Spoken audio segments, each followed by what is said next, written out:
Today we're going to be looking at graphing in both vertex and factored form. The first form we're going to be looking at is vertex form.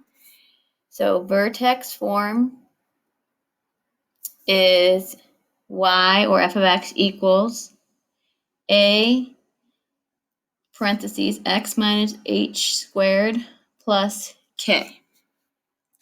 And the reason why it's called vertex form is because it gets you the vertex. So unlike standard form, when we had to use x equals negative b over 2a to find the vertex, this form automatically gives you the vertex, okay? So the nice thing about that is you don't have to really do much work.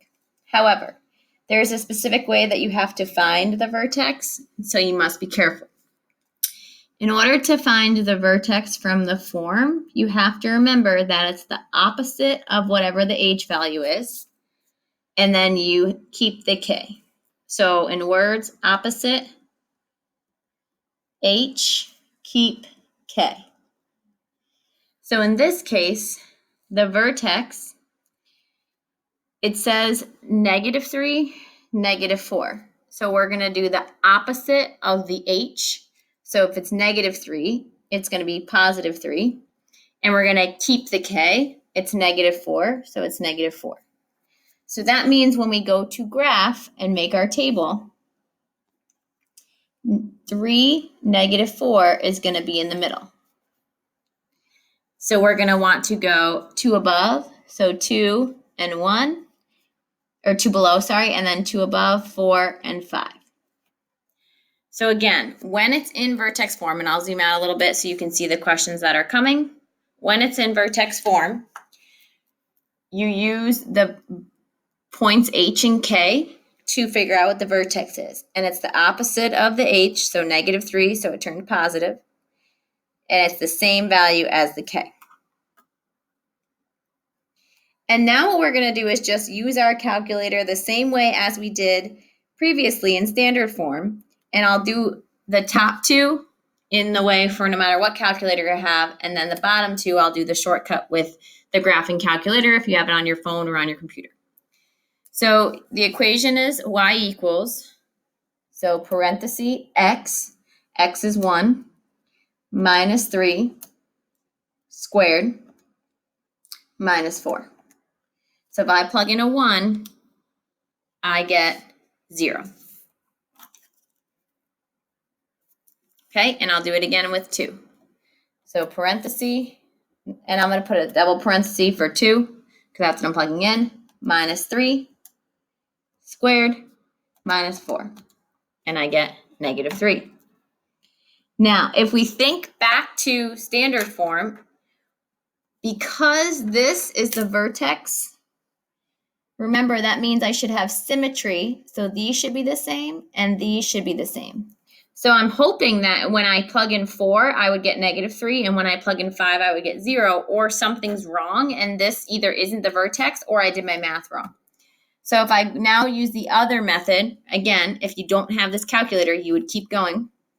And I go to y equals, and I type this in, x -3 squared minus 4. And I go second table, and I find 3. Okay, 3 is -4. We have 2 is -3, so it's matching. And then look at 4 is -3, and 5 is 0. So I got the exact numbers that I want, and I'll see this reflection, this symmetry in my table, which tells me I did a great job. So now I'll plot all these points. So 1, 0 is here, right? Here's 0, 0, 1, and then I don't go up or down. 2 to the right, and I go down 3. 3 to the right, and I go down 4. 4 to the right, down 3. 5 to the right, down 0. Now there's definitely more points up here, but I can just make a little loop, my little parabola right here, and signify with arrows that it goes on. So now when I'm looking at the shape, well, there's no A. See how there's an A here? There's nothing, so that means it's positive. That means it's concave up. And if I look at my graph, it is concave up. So I can write concave up. Do I have a maximum or a minimum? Well, I have a low point. My graph opens up. It's a low point. I have a minimum. Zeros. Where is it crossing my x-axis? Well, it's crossing here, here, and here. So that's 1, 0, and that's 5, 0. Now, if I look in my table, they're here also where the y value is 0. So these also are here, but I can also look at the graph. Now, I didn't find the y-intercept. The y-intercept, remember, is whenever x is 0. So we didn't find that. So we could just go back and go into our calculator and either look at our table or just type in 0. So 0 minus 3 squared minus 4. So I just put in 0 for x because that's where the y-intercept is, and it'll tell me it's at 5. Which makes sense because this is going up and it's going to hit somewhere over here, right? So that kind of seems like it fits.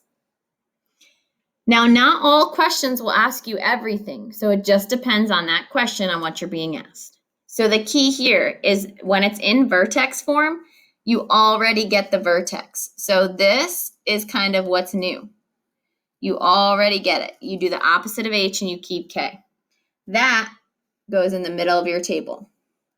And then you do the same thing we did before, and all of these words should be getting more and more common to you.